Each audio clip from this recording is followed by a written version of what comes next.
दोस्तों, मेरा नाम है मोहित और आपका स्वागत है हमारे YouTube चैनल हिस्ट्री चैंपियन में। तो जैसा कि आप जानते हो, आपका जो पेपर होने वाला है राजस्थान का भूगोल सेकंड सेमेस्टर का या फिर अन्य कोई सेमेस्टर के विद्यार्थी हो, तो उससे संबंधित यह आपके सामने वीडियो होने वाला है, जिसके अंदर अपन रिवाइज करेंगे छोटे वाले क्वेश्चन, जो वेरी शॉर्ट टाइप क्वेश्चन आते हैं आपके सामने यूनिट फर्स्ट से, यूनिट सेकंड से, यूनिट थर्ड और यूनिट फोर्थ से।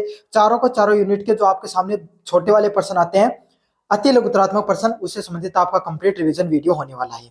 तो चलो शुरू करते हैं अपन वीडियो को। ये साथ के साथ आपको चैनल को सब्सक्राइब कर देना है, वीडियो को लाइक कर देना और ये वाली पीडीएफ आपको टेलीग्राम चैनल पे मिल जाएगी। टेलीग्राम चैनल जरूर से ज्वाइन कर लेना। पहला प्रश्न आपके सामने, राजस्थान की भौगोलिक स्थिति का उल्लेख कीजिए। तो राजस्थान है, उसकी भौगोलिक स्थिति क्या है उसके बारे में आपको विस्तृत रूप से बताना है। मतलब देशांतर आपके सामने कितने हैं, अक्षांश कितने हैं, उसके बारे में आपको विस्तृत रूप से बताना है। तो ये तो आप सबको पता है कि भारत जो राजस्थान है वो भारत के किस क्षेत्र में पड़ता है? उत्तरी पश्चिमी क्षेत्र में पड़ता है। उत्तरी क्षेत्र ये होता है आपके सामने, पश्चिमी क्षेत्र ये है। तो जो पूर्ण रूप से पश्चिमी क्षेत्र है वो कौन सा? गुजरात वाला क्षेत्र माना जाता है। हम है वो आपके सामने उत्तरी पश्चिमी क्षेत्र में आते हैं। आपके सामने उत्तरी अक्षांश, मतलब आपके सामने जैसे ये राजस्थान का अगर अपन मैप बना लें इस तरीके से, आपके सामने अगर ये आपके सामने मैप बना ले एक बार ऐसा ही, मतलब मैप मेरे अच्छा नहीं बनाना था मेरे को मैप, लेकिन आप देख लो एक बार। अगर आपके सामने अगर अपन मैप की बात करें तो सबसे पहले उत्तरी अक्षांश की बात करें तो 23.3 उत्तरी अक्षांश से लेकर 30.12 उत्तरी अक्षांश तक देखने को मिलता है।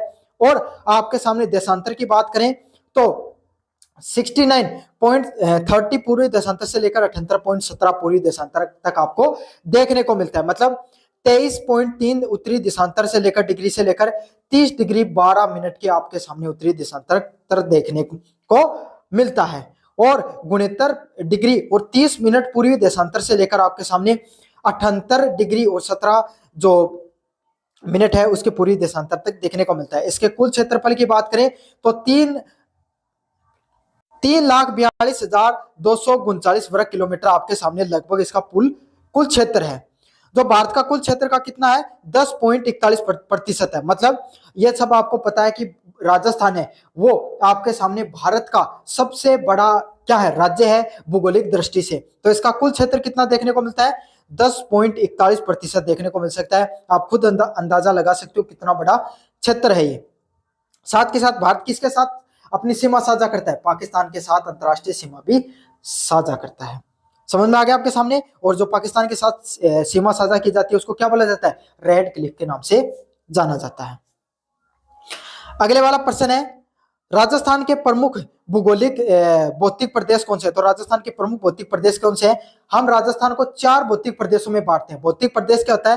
कोई भी क्षेत्र हो गया ना, उसमें अलग अलग प्रकार की चीजें पाई जाती हैं। जैसे हमारा जो पश्चिमी राजस्थान है वहां पे क्या पाया जाता है? मरुस्थल पाया जाता है।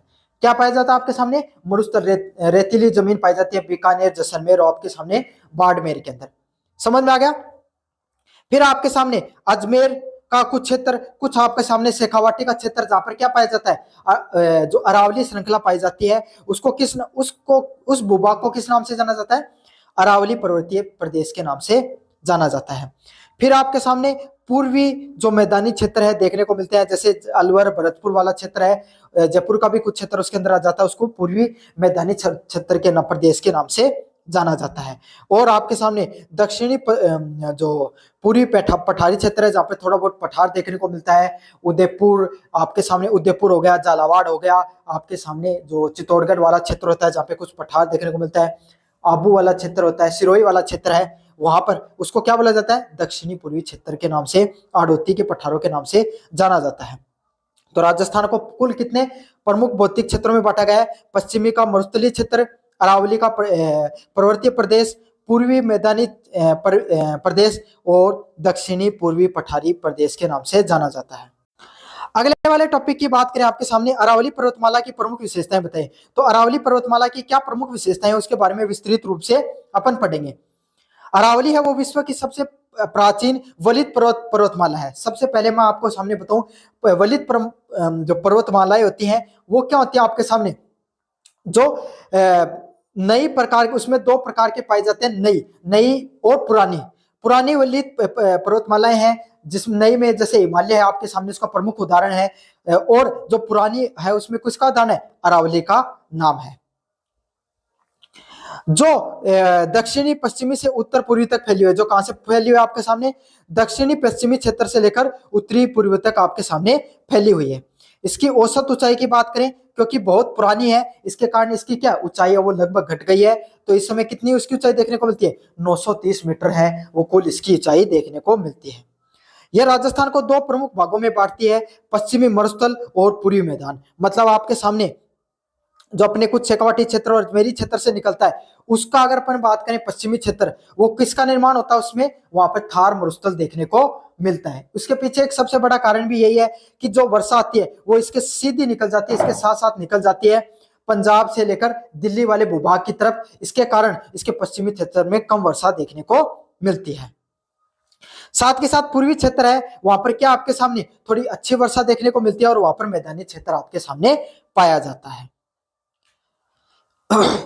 यह मरुस्थल के पूर्व में विस्तार को रोकती है। इससे इसका एक फायदा यह भी है कि इसने क्या किया, यहाँ पर यह रुक गई तो हवाएं इसके टकराकर, इससे क्या होगा आपके सामने पूर्वी क्षेत्र में मैदानी क्षेत्रों का निर्माण होता है, पश्चिमी क्षेत्र में मरुस्थलीय क्षेत्र है वो इसके जो उसकी जो हवाएं उसको रोकने का कार्य करती है, और उत्तर की साइड इसका जो मरुस्थल है उसका निर्माण नहीं हुआ, वहां पर मैदानी क्षेत्र रह गया।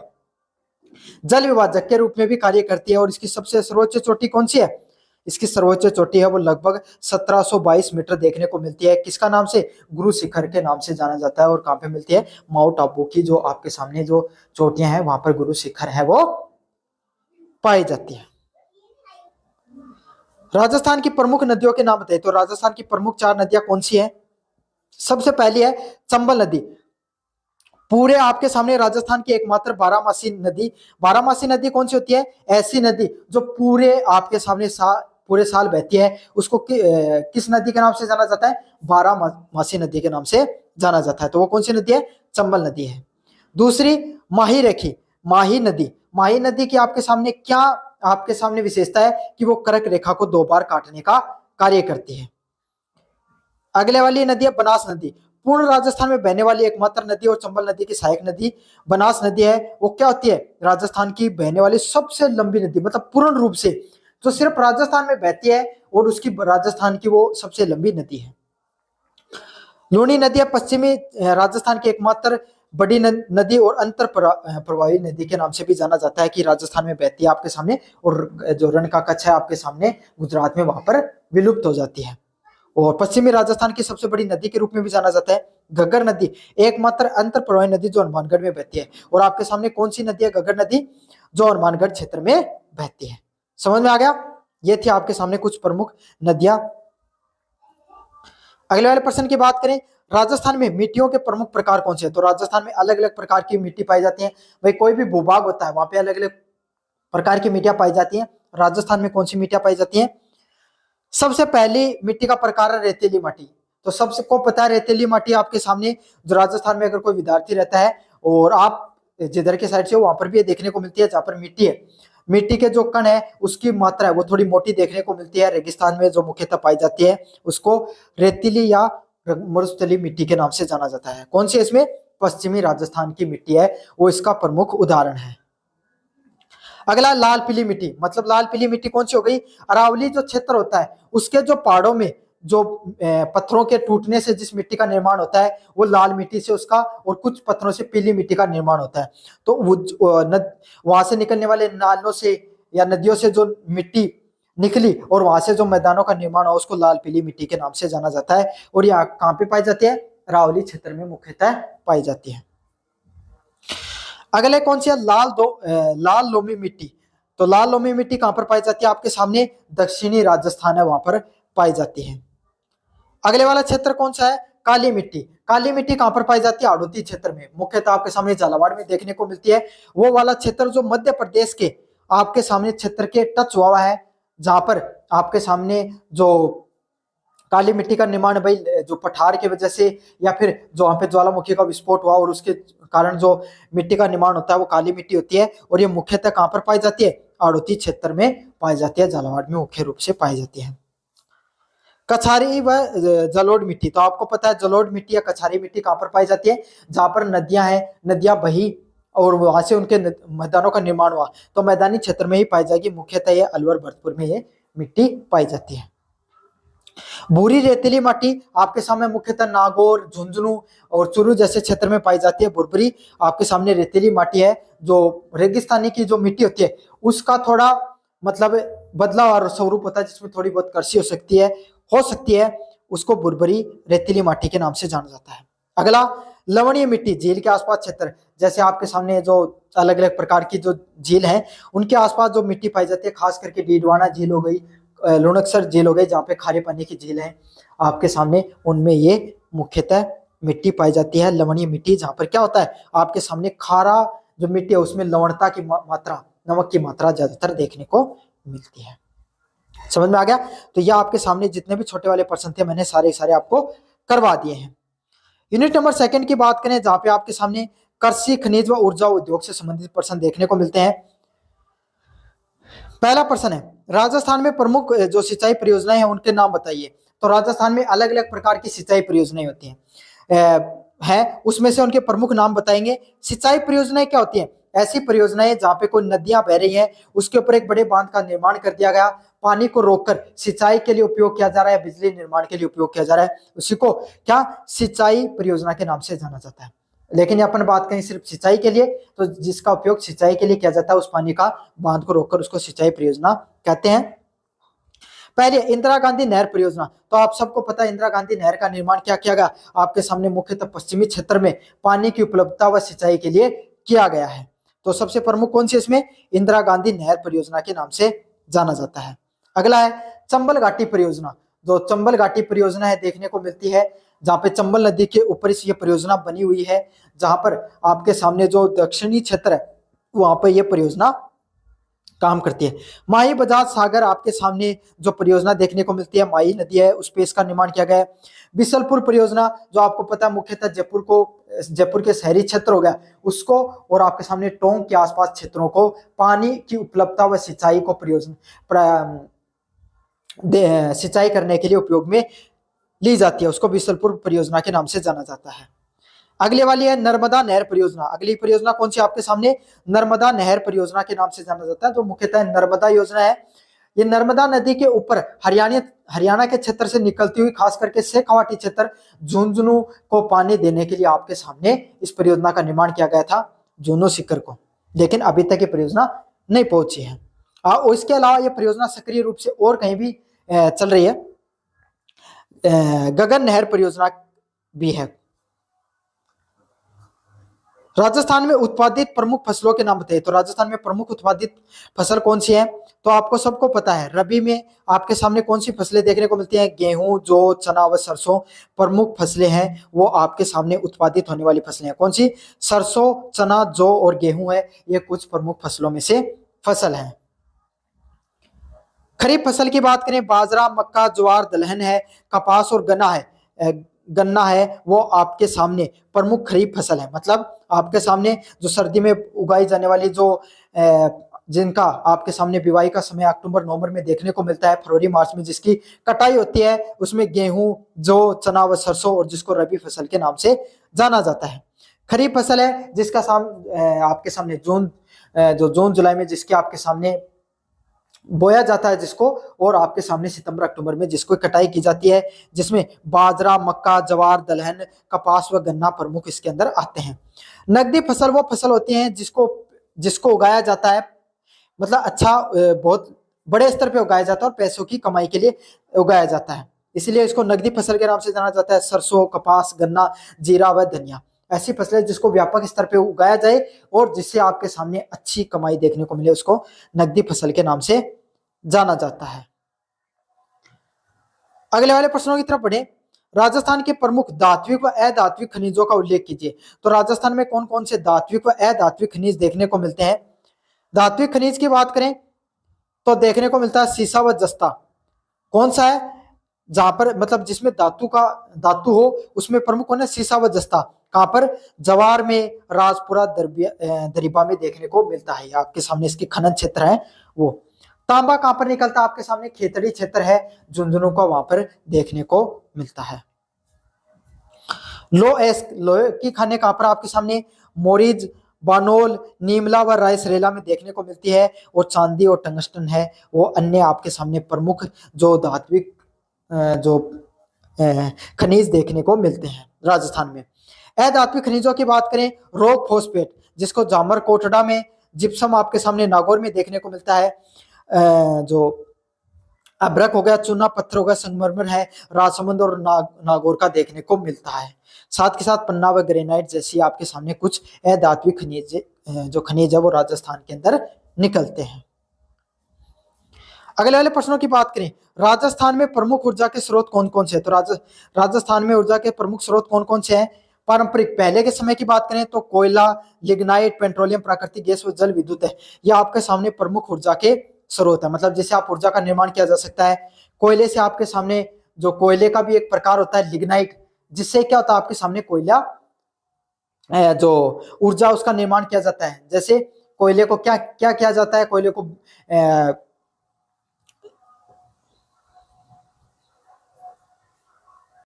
कोयले को अलग अलग प्रकार के जो उद्योग हैं उसके अंदर उसको जलाया जाता है, उसे अग्नि को प्रज्वलित करके आपके सामने जो खनन में से निकलने वाले मेटल को एक्सट्रैक्ट किया जाता है।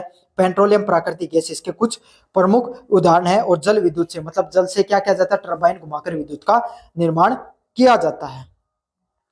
गैर पारंपरिक जो आपके सामने नवीनीकरणीय ऊर्जा स्रोत हैं, जिनको क्या हो सकता है, जिनको आप बार बार उपयोग कर सकते हो। आपके सामने जो पारंपरिक या फिर जो नवीनीकरण के ऊर्जा स्रोत होते हैं वो ऊर्जा स्रोत होते हैं जिनको आप बार बार क्या नहीं कर सकते हो, एक बार यूज कर लिया तो उनका फिर से उपयोग नहीं किया जा सकता है, जिनके निर्माण करने में लाखों करोड़ों वर्ष का समय लग सकता है, जो हमारी पृथ्वी पर सीमित मात्रा में उपलब्ध है। उस प्रकार के खनिजों को पारंपरिक व गैर जो नवीनीकरण ऊर्जा स्रोतों के नाम से जाना जाता है। जैसे कोयला हो गया, आपने एक बार जलाया किसी उद्योग में, फिर उसका फिर से उपयोग नहीं कर सकते, अपना कोयला बनेगा, उसके लिए लाखों करोड़ों का समय लगता है और सीमित मात्रा में उपलब्ध है। ऐसे ही पेट्रोलियम, प्राकृतिक गैस व जल विद्युत इसके प्रमुख उदाहरण है। गैर पारंपरिक या नवीनीकरण ऊर्जा स्रोत कौन से होते हैं? सौर ऊर्जा। सबसे ज्यादा भारत के अंदर या राजस्थान के अंदर अगर सबसे ज्यादा किसी ऊर्जा स्रोत में क्षमता है निर्माण की, वो कौन सी है? सौर ऊर्जा। क्यों? राजस्थान एक मरुस्थलीय क्षेत्र है जहां पर अधिकतर गर्मी पड़ती है और लगभग समय ऐसा रहता है जहां पर सूर्य की ऊर्जा है वो आसानी से उपलब्ध हो सकती है। क्षेत्र भी काफी ऐसा है जहां पर जनसंख्या कम है और खाली क्षेत्र ज्यादा है, तो यहाँ पर सौर पैनल आराम से लगाए भी जा सकते हैं। तो सबसे ज्यादा संभावना किसकी है राजस्थान में? सौर ऊर्जा पैनलों के लगाने की संभावना सबसे ज्यादा है। पवन ऊर्जा, भाई राजस्थान में आंधियां वगैरह भी अच्छी चलती हैं, पवन की हवा चलने की जो मात्रा वो भी अच्छी है, तो पवन ऊर्जा का भी प्रयोग कर सकते हो। तथा बायोमास ऊर्जा है उसका भी आपके सामने निर्माण हो सकता है। अगले वाला पॉइंट है, राजस्थान में प्रमुख उद्योगों के उत्पादन कौन से होते हैं? तो राजस्थान में प्रमुख औद्योगिक उत्पादक कौन से हैं, मतलब ऐसे कौन से उत्पादन है जो राजस्थान में प्रमुख रूप से उद्योगों से किए जाते हैं? जैसे पहले वाला सूती वस्त्र, जो राजस्थान में किसका किया जाता है? सूती वस्त्र उद्योग है उसका आपके सामने सूती वस्त्र है उनका निर्माण किया जाता है राजस्थान में। चीनी है, भाई गन्ना होता है राजस्थान में, उससे चीनी का निर्माण होता है। राजस्थान का सबसे प्रमुख उद्योग जिसकी बात करें खनिजों के बाद में, वो सीमेंट उद्योग है। राजस्थान में बहुत सी सीमेंट की फैक्ट्रियां देखने को मिलती है। क्यों? क्योंकि यहाँ पर चूना पत्थर, संगमरमर पत्थर आपके सामने अच्छे से देखने को मिलता है, मतलब बहुत अच्छी मात्रा में देखने को मिलता है, तो आसानी से जो कच्चा माल मिल जाता है सीमेंट का, तो सीमेंट का निर्माण बहुत अच्छे से होता है। नमक का निर्माण होता है क्योंकि हमारे पास डीडवाना, लुणकसर और सांबर जैसी झीलें देखने को मिलती हैं जहां पर आपके सामने सबसे ज्यादा नमक का उत्पादन होता है। लुणकसर हो गई, पचपदरा हो गई, आपके सामने सांबर झील हो गई, जो राजस्थान का नहीं पूरे भारत का भी बड़ी मात्रा में नमक का निर्माण करते हैं। उसके अलावा अपन बात करें सीसा, रसायन व हस्तशिल्प। हस्तशिल्प भी आपके सामने जो जोधपुर का क्षेत्र हो गया, जो जयपुर का क्षेत्र हो गया, वहां का हस्तशिल्प काफी ज्यादा प्रचलित है और पूरे भारतवर्ष में उसका इंपोर्ट एक्सपोर्ट किया जाता है, विदेशों में भी उसको आपके सामने एक्सपोर्ट किया जाता है। नवीनतम की बात करें, अब इस समय कौन से जो नए उद्योगों का निर्माण हुआ है जिसमें केमिकल्स क्या होते हैं? वो होते हैं जिससे जो पेट्रोलियम से संबंधित और चीजें निकलती हैं। पचपदरा में जो आपके सामने अब नई रिफाइनरी लगी है, वहां पर आपके सामने पेट्रोलियम, डीजल, ग्रीस हो गया, आपके सामने केरोसिन हो गया और अन्य जो निकलते हैं उसको पेट्रोकेमिकल के नाम से जाना जाता है। ऑटोमोबाइल, कारपेंट्स व सिरेमिक और उर्वरक जैसे उद्योग भी अब राजस्थान में धीरे धीरे पनप रहे हैं। अब बात करें यूनिट नंबर 3 की तरफ, जहां पर जनसंख्या और सामाजिक स्थिति से संबंधित प्रश्न देखने को मिलते हैं। पहला प्रश्न है, राजस्थान में जनसंख्या का वितरण असमान क्यों है? तो राजस्थान में जो जनसंख्या है उसका वितरण असमान रूप से क्यों देखने को मिलता है, इसके विस्तृत रूप से अपन पढ़ने वाले हैं। राजस्थान में जनसंख्या का वितरण भौगोलिक कारक जैसे जलवायु, जल की उपलब्धता, मिट्टी की उर्वरकता और स्थल कृति के कारण असमान है। मतलब भाई एक बात बताओ, अगर आपको रहने का मौका मिले जैसलमेर में और आपको रहने का मौका मिले अलवर, भरतपुर, जयपुर वाले क्षेत्र में, तो आप किस क्षेत्र को चुनोगे? जयपुर वाले क्षेत्र को। क्यों? क्योंकि भाई वहां पे सुविधाएं हैं, समझ में आ गया, आसानी से आपके सामने जो आपको बेसिक सुविधाएं चाहिए वो मिल जाती हैं आपके सामने, रहने का क्षेत्र अच्छा है, तापमान अच्छा है, हर चीज भौगोलिक स्थितियां अच्छी हैं। तो इसीलिए आपके सामने सबसे ज्यादा जनसंख्या भी कहां पर देखने को मिलती है? जयपुर वाले क्षेत्र में देखने को मिलती है। जैसलमेर, जोधपुर, बाड़मेर की जनसंख्या आपको और अन्य जिलों के अनुपात में कम देखने को मिलती है। क्यों? क्योंकि वहां पर भौगोलिक क्षेत्र की जो विकट परिस्थितियां पाई जाती है, इस कारण ऐसा देखने को मिलता है। तो यही कारण है कि राजस्थान की जो जनसंख्या है उसमें क्या हो गई, अलग अलग प्रकार के भौगोलिक कारक हैं, जैसे जलवायु, जल की उपलब्धता आपके सामने जो कम कम देखने को मिलती है, मरुस्थलीय क्षेत्र है, पानी कम देखने को मिलता है जैसलमेर, बाड़मेर क्षेत्र में। मिट्टी की उर्वरकता, अगर आप जैसलमेर में खेती करोगे नहीं होगी भाई, कम होगी। यही अगर आप अलवर, भरतपुर में, झालावाड़ वाले क्षेत्र में चले जाओ, उदयपुर उधर की साइड में आपको अच्छी कृषि देखने को मिलती है। क्यों? क्योंकि मिट्टी की उर्वरकता ज्यादा है, पानी की उपलब्धता भी है। स्थल कृतियों का असमान होना, साथ के साथ जो स्थल कृतियां हैं भाई, आपके सामने अजमेर की बात करोगे, पहाड़ी क्षेत्र है। राजस्थान में अगर आप जैसलमेर वाले क्षेत्र में चलो, मरुस्थलीय क्षेत्र देखने को मिलता है, अरावली और अन्य क्षेत्र, पठारी क्षेत्र देखने को मिलता है सिरोही वाले क्षेत्र में। तो राजस्थान का जो स्थलाकृति है वो भी एकदम समान नहीं है, असमान स्थलाकृति देखने को मिलती है। जहां बात करें अपन पश्चिमी मरुस्थल की, वहां पर कम पानी, रेतीली मिट्टी देखने को मिलती है। तो पश्चिमी राजस्थान में क्या आपके सामने पानी की उपलब्धता भी कम है और रेतीली मिट्टी भी ज्यादा देखने को मिलती है। भौगोलिक परिस्थितियां वो विकट है, इस कारण वहां पर कम लोग रहना पसंद करते हैं। इस कारण वहां पर जनसंख्या का घनत्व भी कम है। इसी कारण से क्या है, जनसंख्या भी कम से कम देखने को मिलती है। जबकि अपन बात करें पूर्वी क्षेत्र पे, जहाँ पे उपजाऊ मिट्टी, पर्याप्त पानी और अरावली के कुछ हिस्सों से उपेक्षाकृत अधिक घनत्व पाया जाता है।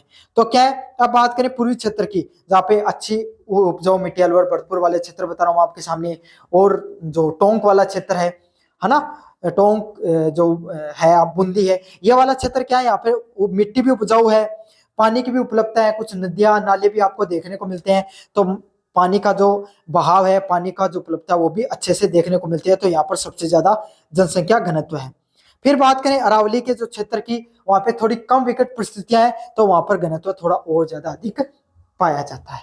तो यही है, राजस्थान में जनसंख्या के असमान वितरण के पीछे सबसे बड़ा कारण क्या है, आपके सामने जो भौगोलिक कारण है वो सबसे प्रमुख कारणों में से एक है।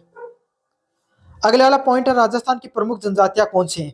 तो राजस्थान की प्रमुख जनजातियां कौन सी हैं भाई? एसटी जिनको बोला जाता है, शेड्यूल कास्ट, कौन सी देखने को मिलती हैं? तो देखेंगे कहां कहां पर वो पाई जाती हैं। पहली है मीणा जनजाति, जो आपको सामने देखने को मिलती है। जयपुर, अलवर व सवाई माधोपुर में आपको मुख्यतः मीणा जनजाति देखने को मिलती है। राजस्थान की सबसे प्रमुख जनजाति और सबसे ज्यादा जनसंख्या वाली जो जनजाति है वो कौन सी? मीणा जनजाति है, जो अलवर में पाई जाती है, जयपुर में और सवाई माधोपुर में पाई जाती है। अगली जनजाति की बात करें आपके सामने, भील जनजाति, जो उदयपुर, डूंगरपुर व बांसवाड़ा में पाई जाती है। तो अगली प्रमुख जनजाति है वो कौन सी है? भील जनजाति है, जो उदयपुर में, डूंगरपुर व बांसवाड़ा वाले क्षेत्र में प्रमुखतः पाई जाती है। अगली जनजाति की बात करें तो ग्रासिया जनजाति है, जो सिरोही, पाली व उदयपुर वाले क्षेत्र में पाई जाती है। तो अगली जो जनजाति वो कौन सी है? ग्रासिया है, जो सिरोही वाले क्षेत्र में पाई जाती है, पाली में भी और उदयपुर में भी आपको मुख्यतः देखने को मिलती है। फिर प्रमुख जनजातियों की बात करें तो सहरिया जनजाति है। सहरिया जनजाति मुख्यतः एक ही क्षेत्र में देखने को मिलती है, 12 वाले क्षेत्र में आपको मुख्यतः देखने को मिलती है। फिर बात करें डामोर, कंजर व सासी व कैथोड़ी, जो आपके सामने जो जनजातियां वो भी देखने को मिलती हैं, जहाँ पे डामोर हो गया, कंजर हो गया, सासी हो गया, कैथोड़ी जनजातियां भी मुख्यतः देखने को मिलती हैं। तो ये कुछ प्रमुख जनजातियां हैं जो राजस्थान में पाई जाती हैं, मीणा, भील, ग्रासिया, सहरिया व डामोर, कंजर, सासी व कैथोडिया जनजाति भी आपको सामने देखने को मिलते हैं। नीचे वाली जनजातियां मुख्यतः आपके सामने क्या रहती हैं, घुमक्कड़ जनजातियों के नाम से भी देखने को मिलते हैं। राजस्थान की साक्षरता दर कितनी है, तो राजस्थान में साक्षरता दर की बात करें तो इसमें राजस्थान की साक्षरता दर कितनी है, 2011 की जनगणना के अनुसार राजस्थान की कुल साक्षरता दर 66.11 है। तो इस समय अगर 2011 की जो जनसंख्या है उसके अनुसार बात करें तो राजस्थान की साक्षरता दर कितनी है, 66.11 आपके सामने जो प्रतिशत देखने को मिलती है। मतलब सिर्फ 66% ही इस समय राजस्थान की कुल जनसंख्या है, जिसमें महिलाओं का और पुरुषों का अनुपात लिया जाता है। जिसमें पुरुषों की जो साक्षरता दर है वो कुछ अधिक देखने को मिलती है, जो 79.19% देखने को मिलती है, और महिलाओं की जो साक्षरता दर है वो 52.12% देखने को मिलती है, जो सबसे ज्यादा कम है आपके सामने। समझ में आ गया। तो पुरुषों की साक्षरता दर 69.19% है और महिलाओं की 52.12% है। ये आपके सामने 2011 की जनसंख्या के आधार पर अभी आंकड़े हैं, नए आंकड़े अभी तक अपडेट नहीं किए गए हैं। अगले वाले प्रश्नों की बात करें आपके सामने, जनसंख्या, राजस्थान में जनसंख्या वृद्धि के प्रमुख कारण क्या है, तो राजस्थान में जनसंख्या वृद्धि क्यों हुई, पिछले कुछ समय में काफी जनसंख्या वृद्धि देखने को मिलती है, ना सिर्फ राजस्थान में बल्कि पूरे देश में देखने को मिलती है, लेकिन राजस्थान में इसके वृद्धि के पीछे क्या क्या कारण होते हैं इसके बारे में अपन विस्तृत रूप से अध्ययन करेंगे। पहला प्रश्न है उच्च जन्म दर, मतलब राजस्थान में जो जन्म दर है उसके बढ़ावे के कारण भी आपके सामने क्या होती है, जनसंख्या में वृद्धि देखने को मिलती है।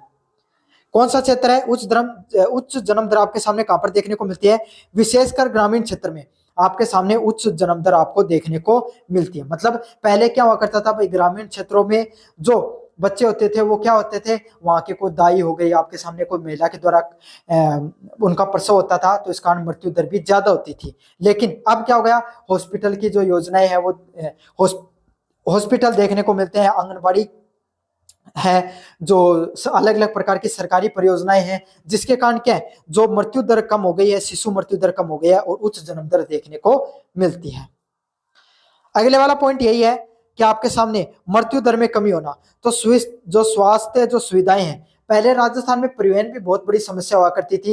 राजस्थान के सुदूर क्षेत्र या ग्रामीण क्षेत्रों में परिवहन उतना अच्छा नहीं देखने को मिलता था, लेकिन अब सड़कों का बेहतर निर्माण होने के कारण परिवहन भी काफी अच्छा हो गया है और लोग बहुत सरल व सुगम तरीके से आपके सामने पहुंच है। जो ग्रामीण क्षेत्र में भी हॉस्पिटल देखने को मिलते हैं, सामुदायिक केंद्रों में आंगनबाड़ी जो केंद्रों का निर्माण किया गया है ग्रामीण क्षेत्रों में, ताकि जो महिलाएं, गर्भवती महिलाएं हैं, उनकी देखरेख की जा सके। तो इससे क्या हो गई, मृत्यु दर है वो कम देखने को मिलती है और जन्म दर है वो बढ़ गई है। अगले क्या है, सामाजिक व सांस्कृतिक कांड, तो जल्दी विवाह करना, बड़े परिवार की जो प्राथमिकता देना, तो जो बाल विवाह है वो आपको पता है भाई, राजस्थान में बाल विवाह एक बहुत ही प्रचलित प्रथा थी। अब तो थोड़ी बहुत ज्यादा कम होती जा रही है धीरे धीरे वक्त के साथ, लेकिन पिछले कुछ समय में जब जो जन्म दर बढ़ी है, पिछले 19वीं जो आपके सामने, खास करके 20वीं शताब्दी में आपके सामने सबसे ज्यादा ये बाल विवाह और जो बड़े परिवार रखने की जो परंपराएं थी, इस कारण भी जनसंख्या काफी बढ़ी है।